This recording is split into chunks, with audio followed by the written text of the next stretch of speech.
It's 3 in the morning. You made a decision weeks ago, but tonight it's keeping you awake.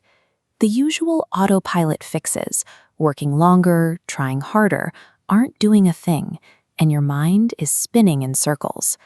When competent people get stuck like this, we usually blame ourselves. We assume we just aren't putting in enough effort, or that if we stare at the problem long enough, the answer will magically appear. The real issue is structural. The economist Herbert Simon coined the term bounded rationality to describe this. He pointed out that the human mind is essentially a hardware system, and like any hardware, it has strict processing limits.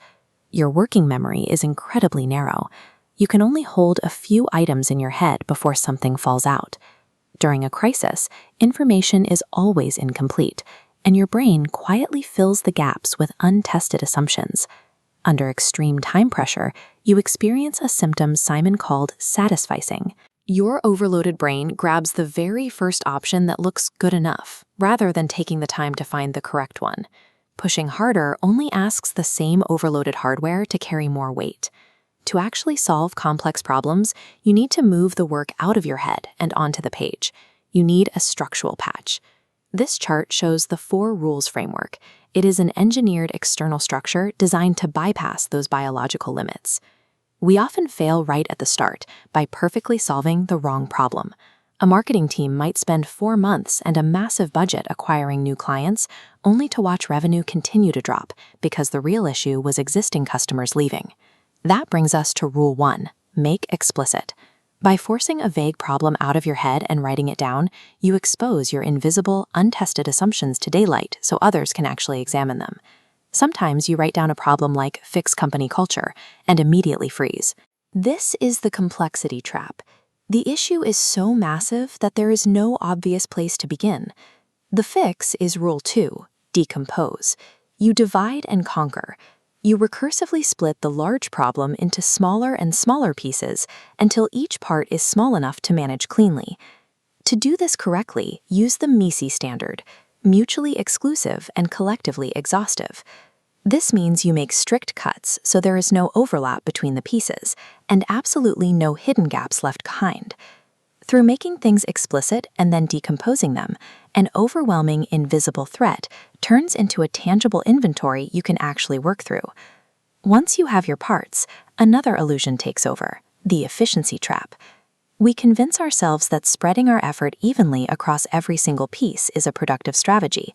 Energy spread thin moves nothing. Rule 3 is create focus. You apply the 80-20 rule to isolate the core bottlenecks, the few critical areas driving the most impact, and deliberately ignore the rest. But focus requires care. Before you strip away complexity in a system, apply a rule from the writer G.K. Chesterton. If you see a fence across a path, do not remove it until you understand why it was built. You have to ensure you aren't removing a safeguard. Skip that understanding, and you fall into the rework trap. An unverified assumption early on compounds as you build. In 2017, a minor drafting change in an Eindhoven parking garage went unchecked. Weeks later, the entire top floor collapsed.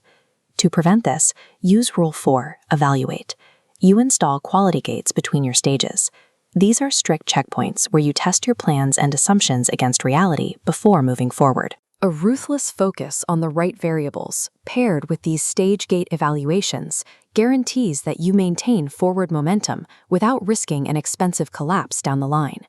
Pausing to write things down, map out boundaries, and run checks feels incredibly slow.